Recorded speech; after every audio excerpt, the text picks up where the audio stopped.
Hello guys, welcome back sa aking YouTube channel, ang Diskarte Pinoy Vlog. Sa araw na ito, ang ating gagawin ay isang 7.8 kg na washing machine, single tab washing machine. At ang sabi ng may-ari ay hindi po siya nakakapaglaba kasi daw po mahina ang ikot ng washing machine.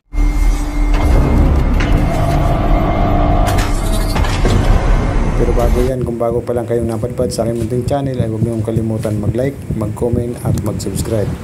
Kung nakikita niyo po yung dingding ng washing machine ay napakitim.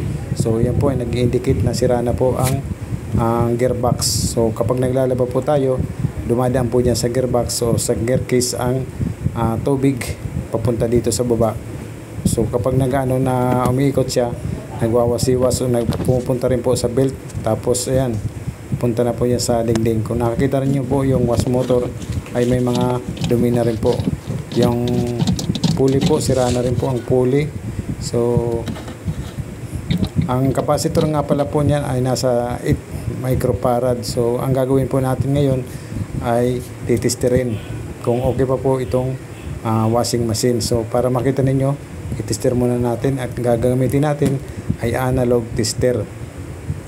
So kailangan natin ikutin muna, tapos ilagay lang sa magkabilaan yung test probe. So X10 resistance reading po ang gamit natin. So kung nakikita nyo mga kaibigan, ay gumagalaw po ang ating multi-tester analog.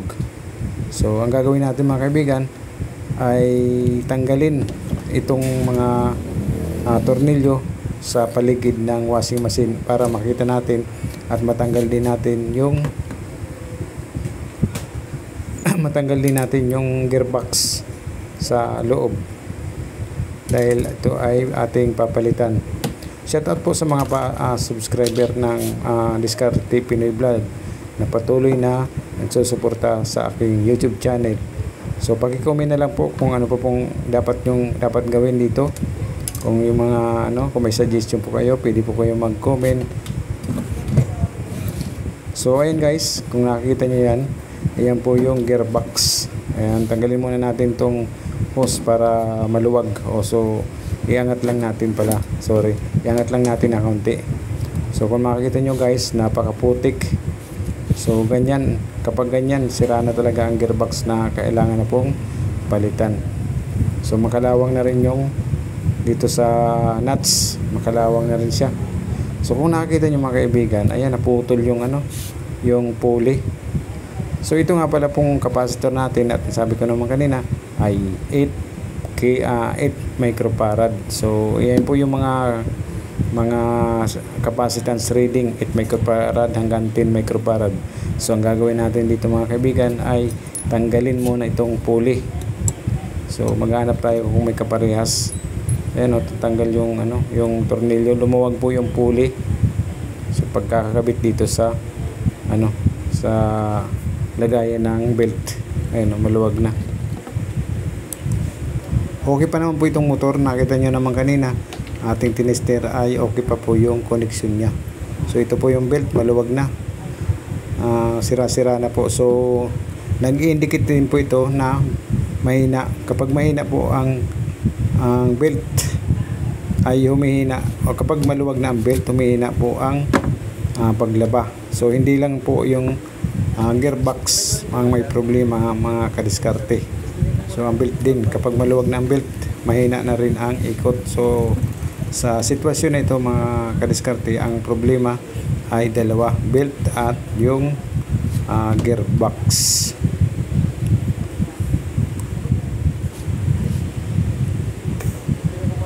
So ang gagawin natin dito mga kadiskarte ay tanggalin itong gearbox.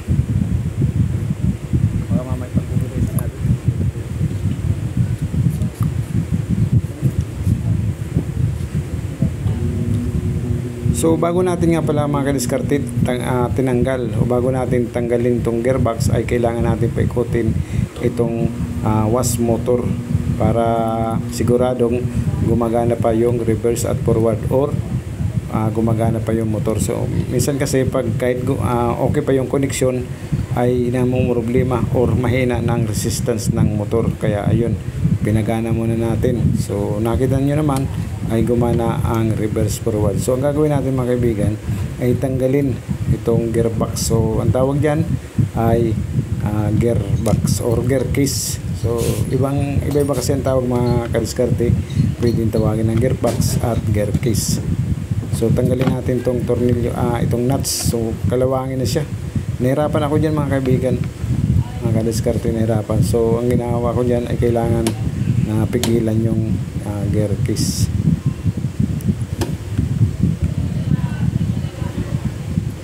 So ayan, dinahandaan ko pa yung mga kaibigan kasi mahirap na, kasi baka mamaya ay mabutas, masira yung lalagyan ng damit, mahirap na.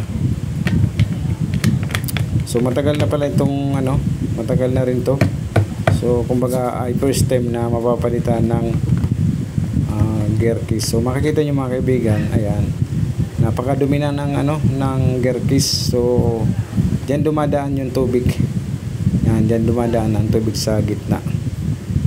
Kaya ayun, halos sirang-sira na talaga siya. Hindi na pwede ito mga kaibigan. Buti na lang at hindi nasira ang motor or wash motor. So ang gagawin natin mga kaibigan, bago natin ilagay yung kailangan malinis yung malinis yung butas.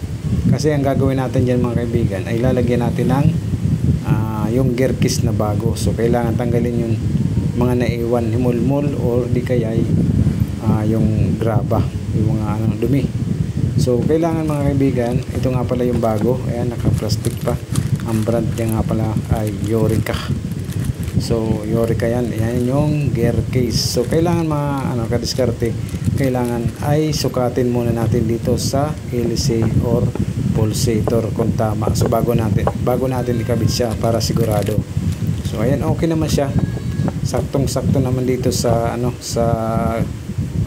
pulsator or hélice. So ang gagawin natin ay tanggalin na natin dito sa plastic para mailagay na natin ang gear case doon sa tinanggalan na natin ng lumang gear case. Ayan, bagong-bago yung mga kaibigan. So ang binili ko nga pala, dahil napansin ko ay okay pa naman yung okay pa yung niya, yung nilalagyan ng belt. Okay pa naman siya. At maganda pa yung niya. Maganda pa guys, maganda pa. So makikita niyo mamaya, papakita ko. So ang gagawin natin dito muna ay lagyan natin ng rugby. So ang iba naman ginagawa ay nilalagyan ng Bulkasil. So akong nilalagay ko dito guys sa rubber para ma-fix siya ay rugby. Okay na siya, mas mabilis na matanggal pag ito ay nasira or papalitan na. Kumbaga nasira na siya at papalitan, so mabilis siyang matanggal. So ang iba kasi nilalagay rugby or Bulkasil. So iba-iba yung mga nilalagay. So ayun mga kaibigan, nilagyan na natin ng tornilyo. Ayan, kailangan fix na fix talaga para hindi lumuwag. So yung palang gear case mga kaibigan, may dalawang nuts, may kasama siyang nuts. So ito, kung nakikita yung yung luma, inilagay ko ulit kasi okay pa yung niya, yung butas. Mayroon siyang metal. May metal siya mga kaibigan. So ang iba kasi pag pag luma na, maluwag na. So ito ay okay pa siya. Kaya ang ginawa ko ay ang binili ko na lang ay yung mismong gear case mga kaibigan. Kaya kailangan mahigpit yung pagkalagay ng nuts. Ayan, tingnan natin na maigi. So ito nga pala mga kaibigan yung luma. Ayan, ito naman yung bago, 32 size 32. So iba-iba kasi yung mga yung mga sizes ng belt. So kumbaga kung masira yung belt nyo, kung papalitan nyo yung belt nyo, ay kailangan dala-dala nyo ang luma na or sample ng belt. So para hindi na kayo pabalik-balik pa. So iba-iba kasi ang size at ang laki. Kahit parehas yung laki or yung size, minsan kasi iba-iba yung brand. So ang kailangan yung gawin ay dalhin yung sample ng belt. So ayan guys, nilagay na natin yung belt. Ayan, linis muna bago natin ilagay yung pulsator. Ayan, linis muna mga kaibigan. Baka ayan, makita nyo may dumi. Ayan, tingnan natin yung ilalim dyan. Ayan. So ayan guys, lagyan na natin ng tornilyo. Siyempre lagyan na natin ng tornilyo yan. Maraming po salamat sa patuloy na sumusuporta sa aking YouTube channel, ang Diskarte Pinoy. So ayan mga kaibigan, bali 4 na tornilyo nga pala yan. Ayan, nilagay na rin natin dyan yung pulsator. So ang tawag dyan mga kaibigan ay pulsator or hélice. So ayan, tinernilyohan din natin yan. So yung tornilyo talaga dyan mga kaibigan, yung parang dyan misa kasi yung iba ay gumagamit ng tornilyo na mahaba. So sumasabit siya sa doon sa damit. So kailangan parehas yung tornilyo. Kung ano yung tinanggal mo, ganun din yung ibabalik mo. So ang gagawin natin dito mga kaibigan ay yan na, i-testing kung okay na ba yung ikot niya.